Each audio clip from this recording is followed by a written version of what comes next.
This episode is brought to you by Reese's Peanut Butter Cups. In breaking news, leading scientists worldwide are conducting experiments to determine if Reese's Peanut Butter Cups are the perfect combination of peanut butter and chocolate. However, it appears the study was inconclusive, as the scientists couldn't help but eat all the Reese's. Because when you want something sweet, you can't do better than Reese's. Find Reese's now at a store near you. Hey there! Did you know Kroger always gives you savings and rewards on top of our lower-than-low prices? And when you download the Kroger app, you'll enjoy over $500 in savings every week with digital coupons. And don't forget fuel points to help you save up to $1 per gallon at the pump. Want to save even more? With a Boost membership, you'll get double fuel points and free delivery. So shop and save big at Kroger today. Kroger, fresh for everyone. Savings may vary by state. Restrictions apply. See site for details. This content may not be suitable for all audiences. Listener discretion advised. Our only thoughts were, was this something paranormal, or did they drug us? I started to get flashbacks of memory, and all I remember was John's face on the beach, then blackness. Whatever was with me in the woods that night has scarred me and forever changed how I think about the paranormal or supernatural.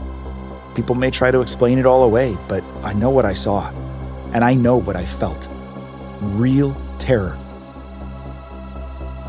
From Killer Podcasts. True tales of horror, bizarre happenings, unexplainable events. This is Disturbed.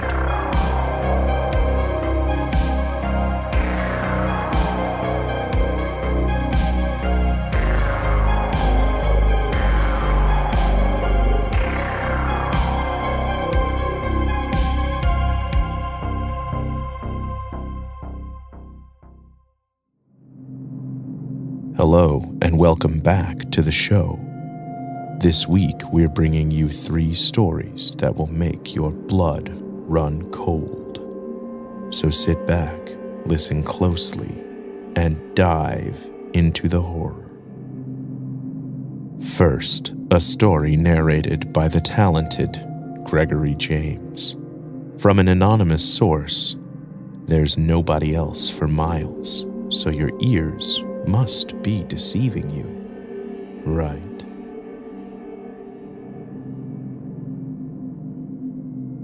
This is a story of an experience I had about 9 to 10 years ago.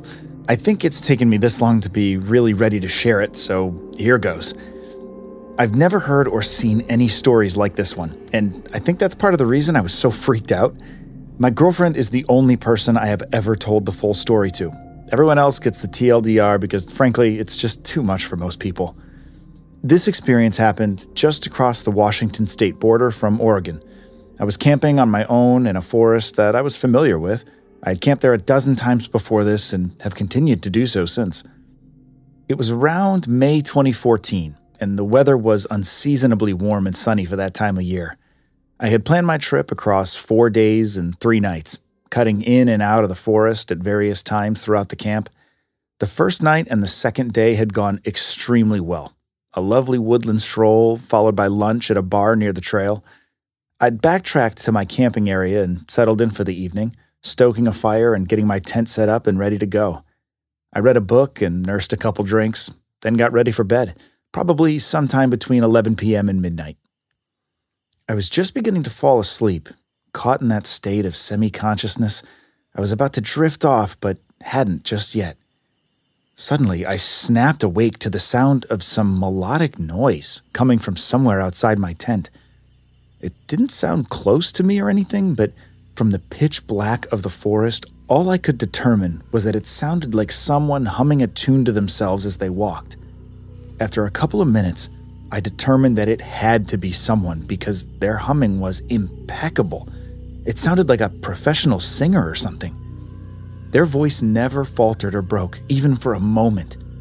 They were exactly on pitch the entire time I sat there, trying to gather my senses from this strange hum that had woken me up. I can't remember if it sounded like a man or a woman, but I was nearly shitting myself at how incredibly creepy it all was.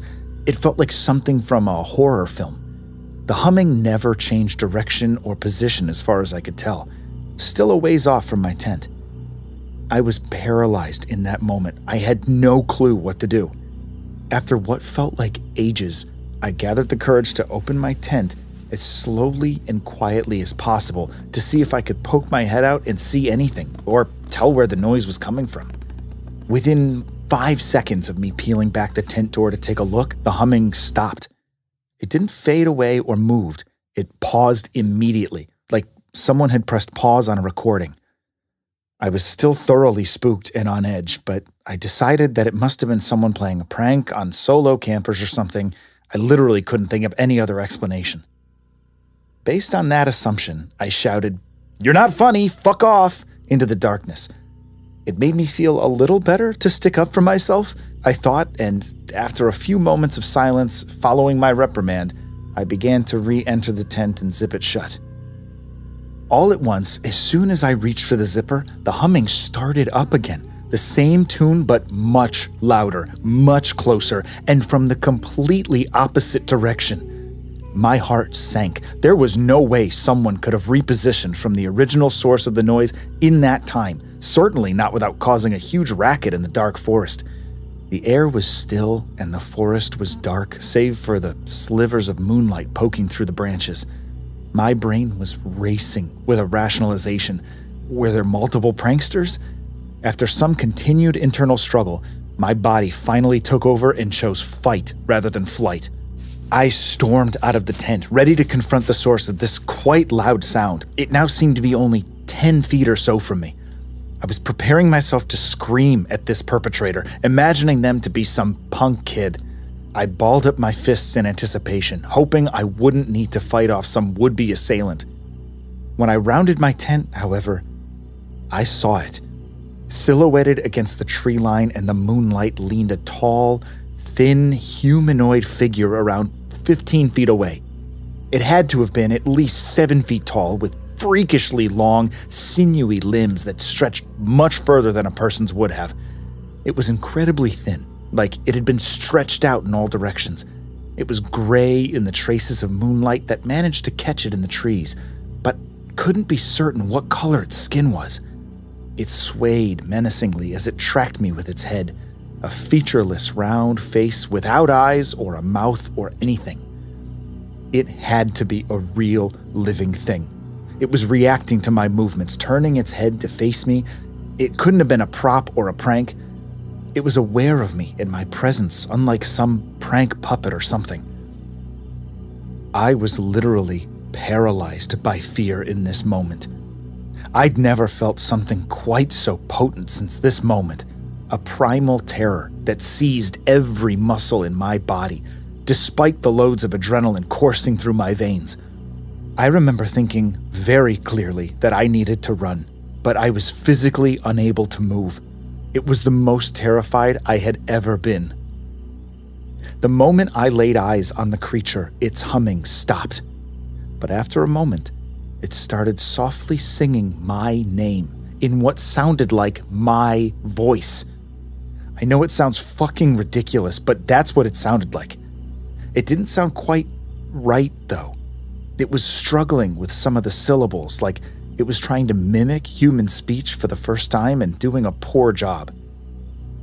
This moment, the creature looming in the trees in front of me, saying my name to me in a mangled version of my own voice, and me shaking with the impulse to run but being frozen in my tracks, must have persisted for all of 10 seconds, but I can assure you it felt like an eternity. At some point, my ability to move my legs returned to me, and I bolted. I took off sprinting through the forest in the opposite direction of this thing. For 2 straight minutes, I ran through the underbrush in my socks and pajamas with absolutely no other thought than putting as much distance as I could between myself and that thing.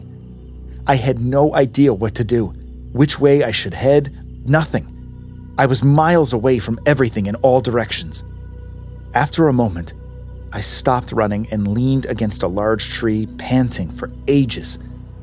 The forest was silent, and my eyes and ears fought desperately to scan the trees between my gasps for air. I was alone in the forest with that creature, no other living thing in sight. I must have stood by that tree for 2 hours, just calming my heart rate and thinking about what I should do. I didn't want to return to my tent. This thing could have all my stuff, whatever, but I needed my phone and keys to get home, and they were in my bag at the campsite. I eventually began walking back, slowly tracing through the forest to where I had been sleeping. The woods weren't too dense, and I hadn't ended up running as far as I had convinced myself. Once I made it back, I didn't even wait to see if that thing was still looming behind my tent. I dove for my pack, checked that it had my phone and keys, and bolted for my car. After a few minutes of aggressive hiking, I adopted a more moderate pace as I trekked back to my parked car and climbed inside. I spent the rest of the night sitting in the backseat of my car, shaking. I was keeping a constant watch on the tree line, hoping to catch this thing before it snuck up on me again. Once the sun was up, I managed to convince myself to trek back into the forest and get the rest of my camping gear before leaving for home as quickly as I could. I didn't even care that I had booked another 2 days of hiking. I was too freaked out to even consider trekking out again. I had been going on solo camping trips every few months for years at that point, and nothing like this had ever happened to me. It was something I was really passionate about, but for years after this experience, I wouldn't dream of camping. It took even longer to regain the courage to solo camp. Make of it what you will, but that night has stayed with me ever since, and I know it always will. Whatever was with me in the woods that night has scarred me, and forever changed how I think about the paranormal or supernatural. People may try to explain it all away, but I know what I saw, and I know what I felt. Real terror from something inhuman that found me alone in the woods under cover of night.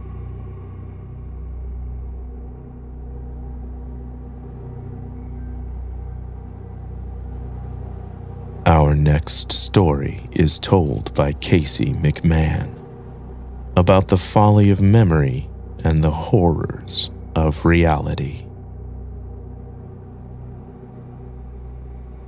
Recently, I was having some trouble with kids knocking at my door and running away. I have severe PTSD, so this was causing me some issues at home. I was in contact with a police officer in the area, whom my mother knew. We met up at a coffee shop to discuss what I could do to make myself feel safer. This was going fine until my mother brought up an old story about when our house was broken into. My memory of this is waking up on Christmas and only having one thing because everything else was taken. I was too young to really remember it. I am 35 now, and not one person has spoken to me about it since childhood. So I always thought my version was correct. But it really wasn't. What actually happened was my mother woke up in the night having heard a noise. She knew there were burglaries in the area because my uncle next door had had his Christmas presents stolen. My mom got up in the dark and went next door to my room to pick me up. I was around 2 years old and was wide awake, just standing up in my cot, wide-eyed. My mother flicked on the lights, and I said something about a man. She started freaking out because we were alone in the house. When she looked down, she saw little patches of burned carpet and spent matches. The intruder had come into the house, lit matches, and just dropped them, still lit, while they were walking around. She could follow the entire trail from the back of the house to my room. Back to the present day. I was staring at my mother in the coffee shop, coffee halfway to my face, and she was like, "What?" I said, "I do not recall this. I recall something else." I quickly told her my memory of the story, and she said, "Oh, no, that was your uncle.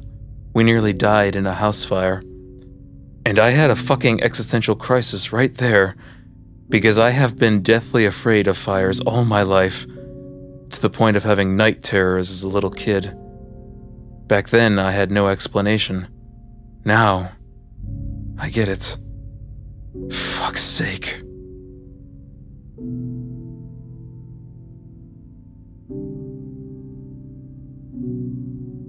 You're listening to Disturbed. We'll be right back. So if you're like me, you'll get your spooks from any source available. The real horrors we tell here on Disturbed, the look in my wife's eyes when I tell her we're eating Pizza Hut again for the 4th night in a row, and often from the latest and greatest horror movies coming out in theaters.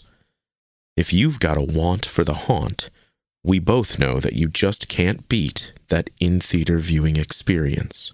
That's why we're recommending Regal Unlimited to our listeners. It just makes sense for the terror seeker in all of us. Regal Unlimited is the all-you-can-watch movie subscription pass that pays for itself after just 2 visits. Any standard movie, anytime, no restrictions or blackouts.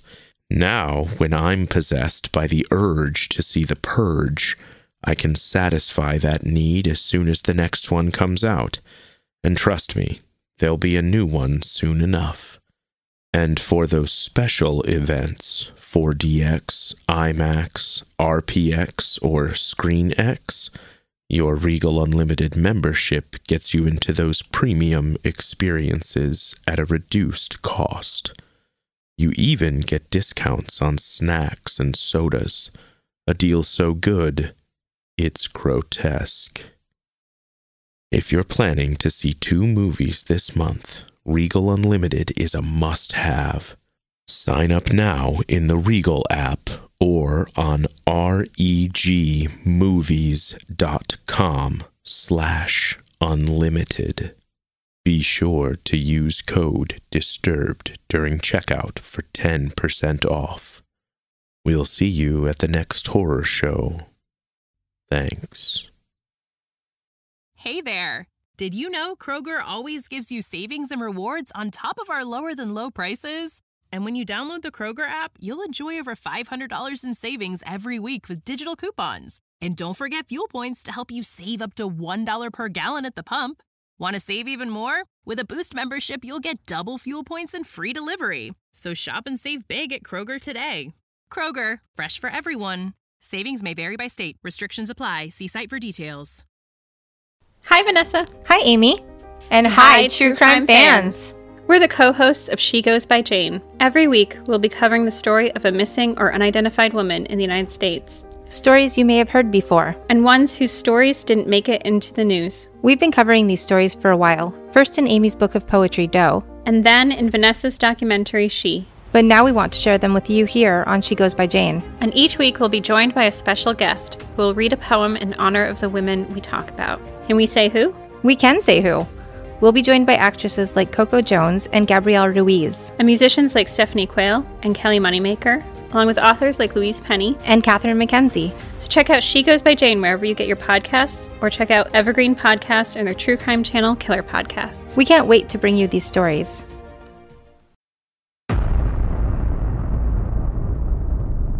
Welcome back to the podcast. Our final story is narrated by our own Elizabeth Flood from r/backwoodscreepy, and is an important reminder that you can't really know or trust anyone. Around September 2023, my partner and I were hanging out with a couple of new friends, a husband and wife named John and Mary. They made a plan to go camping at the Todd Lake Recreation Center in George Washington National Forest, and they invited us to spend time at their campsite, have a few beers, relax by the campfire, etc. My partner and I decided we weren't up for overnight camping, but we were down to hang out for a bit. The recreation center was only 45 minutes from home, so we thought we could drive if we only had a few drinks and didn't stay for more than a couple of hours. We got there around 4:30 p.m. and started on camp snacks and some alcoholic seltzers. We wandered down to the lake and let their dog swim, and then we decided to head back to the campsite and start a fire. I knew we weren't staying the night, so I kept track of how many drinks I had and that I was eating enough to ensure I was suitable for the drive later. In total, I had 5 seltzers across 4 or so hours of hanging out. Not to sound like an alcoholic or anything, but 5 seltzers does not explain what happened to us next. I can handle my alcohol, and am responsible while drinking by pacing myself, eating food, and drinking water in between each beverage. We were hanging by the fire with John and Mary, and next thing you know, John said, "Hey, do you guys want to walk down to the lake?"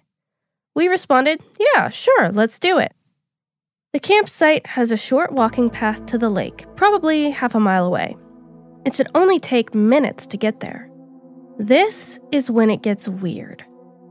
I looked at my cell phone and saw it was 8:30 p.m., and I decided to put my phone in the car before we walked down to the lake because I didn't want to lose it. The next thing I knew, I woke up on the ground on a trail with my partner in the middle of George Washington National Forest, an hour away from the campsite. John and Mary were nowhere to be found. My partner was on his back with his head turned to the side, and I was lying halfway on the moss and the other half on him with my head turned to the side. It almost seemed as if we were placed there perfectly. We were lost and both felt extremely confused and sick. We both started throwing up and had to take breaks as we walked out, trying to find John and Mary's campsite. We had zero recollection of how we got there, why we were both passed out in the middle of the woods at night, and why the hell 5 seltzers with food over a multiple-hour span made both of us so sick and lose memory at the same time. My partner was completely disoriented and he started screaming for help. I was begging him to be quiet because I felt so sick and had no idea where we were. I needed a moment to collect myself and get my bearings to try and hike out of our current situation. We are both avid hikers and backpackers and are very comfortable outdoors in nature, even alone. I was so thankful he was with me in that moment. It would have been even scarier to wake up in the woods at night on a trail alone. The entire time, we both felt like we were being watched as we tried to find our way back. It was unsettling. I told my partner that something felt very wrong, and when we found our way back, we needed to get in the car and leave. I felt it in my bones, but I couldn't pinpoint exactly what happened. We were both utterly shocked that we somehow both conveniently blacked out simultaneously. We started to think, were we drugged? But why would John and Mary, our supposed friends, drug us? And why would they carry us deep into the forest? It didn't add up. After an hour, we finally made it back to the campsite, and I first opened my car and grabbed my phone to see what time it was. It was 2:30 a.m. My heart sank. How did this happen? How did it go from 8:30 p.m., when we were walking down to the lake, to 2:30 in the morning? Neither of us liked not knowing what happened to us in that lost time. So, before we decided to leave, my partner knocked on their tent and said, "Hey, John, we are leaving. What happened, man? We need to get out of here. Something's off." John then replied, "Where is Mary?" My partner and I both looked at each other concerned and said to John, "What do you mean? She's not in the tent with you?" John replied, "No, I thought she was with you two." That's when we all decided to search for Mary. John said the last thing he remembered was we were hanging out by the fire and asked if we wanted to go down to the lake. Then, hours later, he woke up underneath the picnic table at the campsite, not remembering how he got there. Something about how relaxed he was rubbed me the wrong way, though. Something was off. We found Mary down the trail to the lake, slumped over, asleep in the woods near the campsite.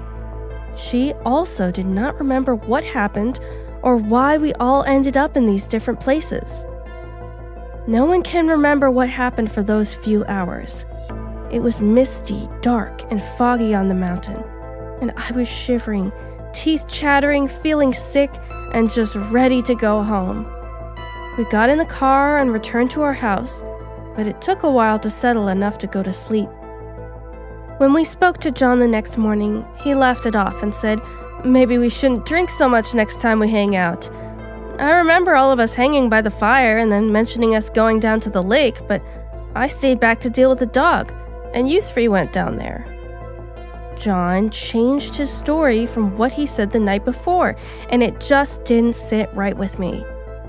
The Todd Lake Recreation Center was almost empty, and we only saw one other family camping that night, and they weren't anywhere near our campsite, which was also odd. My partner and I didn't feel we drank enough to the point that it would cause us to black out, especially at the same time. So what did happen? We were sore and a little cut up, and our only thoughts were, was this something paranormal, or did they drug us? I started to get flashbacks of memory, and all I remember was John's face on the beach, then blackness. Did aliens abduct us? Was it something from Appalachian folklore, like Mothman or some other bizarre creature? Did we all just drink too much? Or did we get drugged? My partner lost his phone that night, so I called the ranger the following Monday. They said they found his phone in the woods, busted up between campsites 5 and 6. But John and Mary were camping at campsite 1. The ranger mailed it back to us because I didn't want to drive back there. I had a horrible pit in my stomach. The phone never came back on. Even though the front of the screen was perfectly intact, it was only the back of the phone that was busted. A part of me doesn't want to know what's on that iPhone.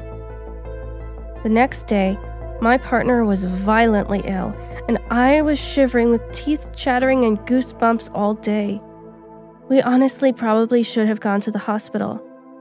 In my 30 years, I've never experienced anything like this, and to this day, we are skeptical about meeting new friends or having new people enter our lives.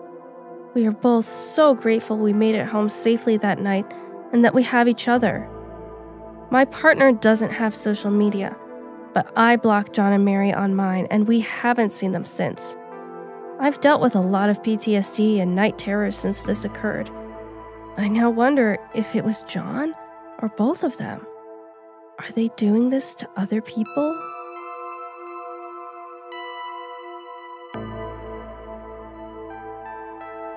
Want more Disturbed? Check out our Patreon for member-exclusive content, early merch access, and other cool perks. For just one more week, patrons will be voting to decide the new podcast art for the show. Interested? Follow the link in the description to join soon before voting ends on April 15th. I'm your host, Doug Bailey, and this has been Disturbed, a production of Killer Podcasts and part of the Evergreen Network. For more paranormal and true crime shows, visit killerpodcasts.com. Follow our social channels at Disturbed Podcast on Instagram or Disturbed_pod on Twitter.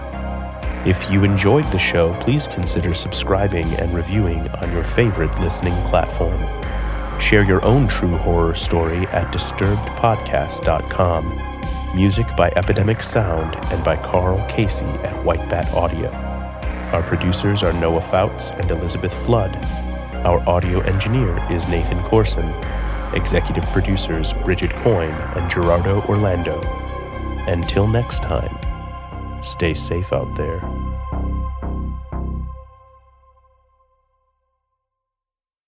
Well, hey, podcast listener. My name is Vince, and I'm the host of a show called The RR Show. It stands for Reddit Readings.